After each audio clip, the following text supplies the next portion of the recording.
sudah tiba saatnya untuk kita mulai ibadah persekutuan Kamis ini ya. Cici undang untuk adik-adik bangkit berdiri. Mari kita mengangkat pujian Give Me All in the Land.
Adik-adik dengerin baik-baik ya. Pengumuman yang pertama, minggu ini akan ada ibadah seperti biasa jam 1 siang.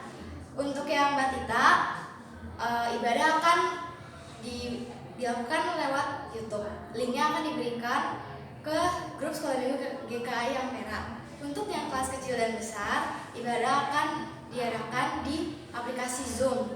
Linknya juga akan diberikan ke grup sekolah minggu GKI yang merah. Terus pengumuman yang kedua, Kamis depan akan tetap diadakan persekutuan Kamis jam 6 sore. Persekutuan Kamis diadakan di YouTube. Nah, linknya juga akan diberikan ke sekolah minggu GKI yang merah. Sekarang mari adik-adik siapkan hatinya untuk mendengarkan firman Tuhan. Mari kita mengangkat pujianku, siapkan hati ke Tuhan.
syukur atas berkat dan penyertaan yang Kau berikan kepada kami. Ya Tuhan, sekarang kami ingin mendengarkan firman Tuhan. Kiranya Kau yang boleh memimpin kami, agar kami dapat mengerti dan menjadi pelaku firman Tuhan. Hanya di dalam nama Tuhan Yesus kami berdoa. Amin. Selamat malam adik-adik. Puji Tuhan, pada malam hari ini kita bertemu kembali untuk persekutuan anak. Untuk mendengarkan firman Tuhan, Cici mengajak untuk kita bersama-sama berdoa. Mari kita berdoa. Tuhan Yesus, kami bersyukur untuk hari ini. Kami kembali lagi untuk mendengarkan firman Tuhan. Kiranya Tuhan boleh menolong kami untuk kami boleh mengerti serta melakukan di dalam kehidupan kami, sehingga kami boleh menjadi anak yang memuliakan nama Tuhan. Di dalam nama Tuhan Yesus kami berdoa. Amin. Ya, hari ini Cici akan menceritakan yaitu adalah tentang di kitab Galatia. Ya, Galatia 5 ayat 16 sampai 26. Adik-adik boleh membuka Alkitabnya ya di Galatia 5 ayat 16 sampai 26. Ya, di sini menceritakan yaitu tentang hidup menurut daging atau roh. Ya, di sini menceritakan tentang hidup menurut daging atau roh. Coba kalau kita sama-sama membacanya. Maksudku ialah hiduplah oleh roh, maka kamu tidak akan menuruti keinginan daging. Sebab keinginan daging berlawanan dengan keinginan roh, dan keinginan roh berlawanan dengan keinginan daging. Karena keduanya bertentangan, sehingga kamu setiap kali tidak melakukan apa yang kamu kehendaki. Ya, di sini bagaimana dikatakan ya, Paulus ya menulis kitab Galatia untuk kasih tahu kepada jemaat di Galatia bahwa kita harus hidup dipimpin roh ya, jangan hidup di dalam keinginan daging. Apa sih itu keinginan daging? Yaitu keinginan kita sendiri. Ya, maunya hidup apa mau saya. Apa yang mau saya mau harus saya lakukan. Keinginan di hati saya yang menyenangkan hati saya itu adalah menuruti keinginan daging, hawa nafsu. Nah, jemaat di sini Paulus mengatakan bahwa harus hidup dipimpin oleh Roh Kudus, ya. Karena hidup keinginan daging akan menghasilkan dosa. Tapi hidup di dalam pimpinan Roh Kudus akan menghasilkan buah. Nah, kalau di ayat 17 dikatakan ya, jika kita sudah percaya, ya, kalau kita sudah percaya kepada Kristus, berarti hidup kita harus menuruti kehendak Tuhan. Ya, bukan kehendak kita sendiri lagi, bukan apa yang kita mau, tapi apa yang menyenangkan hati Tuhan. Hidup dipimpin roh berarti hidup sesuai keinginan Tuhan. Lalu hidup hawa nafsu itu tidak akan masuk di dalam kerajaan Allah. Kalau kita lihat ya. Nah, di sini dikatakan perbuatan daging telah nyata, yaitu apa? Percabulan, kecemaran, hawa nafsu, penyembahan berhala, sihir, perseteruan, perselisihan, iri hati, amarah, kepentingan diri sendiri, percederaan, roh pemecah, kedengkian, kemabukan, pesta pora, dan semuanya itu kuperingatkan, seperti yang telah kubuat, bahwa barang siapa melakukan demikian, ia tidak dapat bagian dalam kerajaan Allah. Berarti tidak dapat masuk ke dalam kerajaan surga. Nah, perbuatan yang tidak berkenan di hadapan Allah, tadi ya sudah disebut ya, kita melihat ini apa? Penyembahan berhala salah satunya. Penyembahan berhala bukan hanya saja kita taunya apa? Menyembah patung, tapi bukan hanya itu. Lihat gambar ini apa? Gambar ini adalah seorang anak kecil yang sedang bermain handphone, ya, sedang bermain game. Boleh nggak main game? Boleh. Boleh nggak main handphone? Boleh. Tapi kalau tidak dikontrol atau kita main terus-terusan, yang kita pegang adalah apa? Handphone, terus main game, terus itu berarti tandanya sudah menyembah berhala. Apa yang ada di dalam hati kamu, apa yang kamu pegang, apa yang kamu mau, ya, setiap hari, nah itu adalah penyembahan berhala. Lihat ya. Lalu apalagi? Perseteruan atau pertengkaran, perselisihan. Ya, ini juga adalah salah satu perbuatan yang tidak berkenan di hadapan Allah. Lalu apalagi? Kedengkian, ya, kebencian di dalam hati kepada semua orang, kepada orang lain. Itu juga adalah salah satu yang tidak berkenan di hadapan Allah. Kita memiliki hati yang benci terhadap orang, saya nggak suka sama dia, saya nggak suka sama teman saya. Berarti itu tidak berkenan di hadapan Allah. Amarah, sukanya marah-marah, ya, tidak ada sukacita. Ini juga salah satu adalah perbuatan yang tidak berkenan di hadapan Allah. Lalu pesta pora, kemabukan juga adalah salah satu yang tidak berkenan di hadapan Allah. Sesuatu yang perbuatan yang tidak berkenan di hadapan Allah adalah perbuatan dosa, ya. Keinginan daging, ya, adalah salah satu adalah perbuatan dosa. Berarti tidak berkenan di hadapan Allah. Berarti tidak melakukan perintah Tuhan. Nah, kenapa kita tidak boleh hidup di dalam keinginan daging? Kenapa kita tidak boleh hidup keinginan saya sendiri? Yang pertama, kita lihat di dalam Roma 8 ya, ayat 7 sampai 8. Sebab keinginan daging adalah perseteruan terhadap Allah, karena ia tidak takut kepada hukum Allah. Hal ini memang tidak mungkin baginya. Mereka yang hidup dalam daging tidak mungkin berkenan kepada Allah. Karena kalau kita hidup di dalam keinginan daging, hawa nafsu, berarti hidup tidak sesuai kehendak Tuhan. Hidup tidak sesuai kehendak Tuhan. Ya.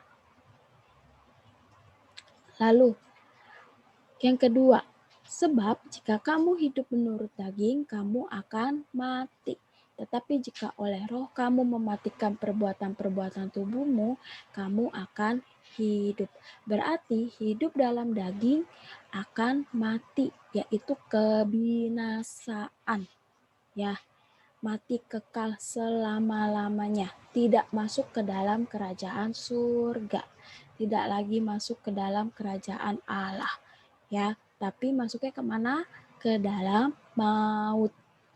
Nah, hidup menurut daging atau roh, kita baca lagi. Tetapi buah roh ialah kasih, sukacita, damai sejahtera, kesabaran, kemurahan, kebaikan, kesetiaan, kelemah lembutan, penguasaan diri. Tidak ada hukum yang menentang hal-hal itu. Berarti Tuhan berkehendak supaya kita hidup di dalam dipimpin roh, yaitu menghasilkan buah, ya. Yaitu apa? Hidup yang berkenan di hadapan Tuhan yang menghasilkan buah, adanya kasih, suka, cita. Ya, kita tidak memilih teman-teman baik yang hitam, baik yang keriting rambutnya, baik yang putih. Ya, kita mau ada kasih terhadap sesama kita, tidak milih-milih teman. Jangan kita suka selalu, oh Ci, dia kulitnya hitam, aku putih, aku maunya mainnya sama yang putih aja. Tidak, ya. Tapi kita adalah sama-sama harus saling mengasihi. Ada sukacita dan juga ada apa? Damai sejahtera. Kalau ada damai sejahtera berarti tidak ada keributan. Tidak suka yang namanya apa? Bertengkar. Tapi mau mengasihi, mau mengampuni jika ada teman kita yang berbuat salah. Jika ada teman kita yang menyakiti hati kita. Kita mau mengampuni dan juga kesabaran, ya. Harus ada hati yang sabar. Jangan ada yang hatinya sukanya marah-marah ya terhadap saudara kita. Hatinya benci, hatinya dengki ya, tapi hatinya penuh dengan kesabaran. Lalu juga apalagi kemurahan ya, kebaikan yaitu adanya saling tolong menolong. Jika kita melihat teman kita di dalam kesulitan, kita mau menolongnya. Ya, jika ada teman kita yang ada dalam kesusahan, kita mau menolongnya. Misalkan apa? Teman kita sedang jatuh, kita mau menolongnya mengangkatnya. Ya, menolongnya jika ada teman kita sedang jatuh dari sepeda atau sedang sedih, kita mau menghiburnya. Ya, lalu kesetiaan, kelemah lembutan, adanya penguasaan diri. Ya, ini adalah salah satu adalah hidup yang berkenan di hadapan Tuhan. Ya, yang menghasilkan buah di dalam kehidupan kita. Lalu, mengapa kita harus hidup di dalam pimpinan Roh Kudus? Kenapa? Ya, karena Allah kita adalah Allah yang kudus. 1 Petrus 1 ayat 15-18. Tetapi hendaklah kamu menjadi kudus di dalam seluruh hidupmu, sama seperti Dia yang kudus yang telah memanggil kamu, sebab ada tertulis, kuduslah kamu sebab aku kudus. Berarti Tuhan menginginkan kita hidup di dalam kekudusan, ya, hidup dipimpin daripada Roh Kudus. Jadi jangan berbuat dosa, jangan lagi berbuat keinginan daging, tapi berbuatlah perbuatan keinginan Tuhan, apa yang Tuhan mau, apa yang Tuhan kehendaki. Lalu yang kedua, kenapa? Karena kita sudah ditebus oleh Kristus, ya. Atau tidak tahukah kamu bahwa tubuhmu adalah bait Roh Kudus yang di dalam kamu, Roh Kudus yang kamu peroleh dari Allah, dan bahwa kamu bukan milik kamu sendiri, sebab kamu telah dibeli dan harganya telah lunas dibayar. Karena itu, muliakanlah Allah dengan tubuhmu.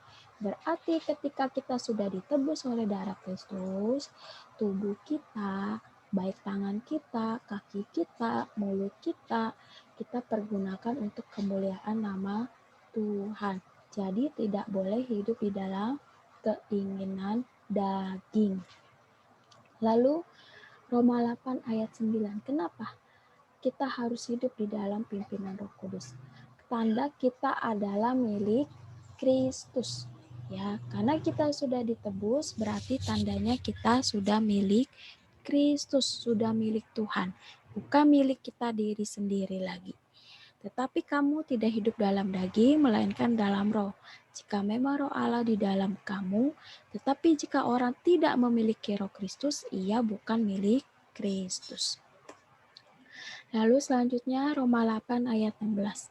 Roh itu bersaksi bersama-sama dengan roh kita bahwa kita adalah anak-anak Allah.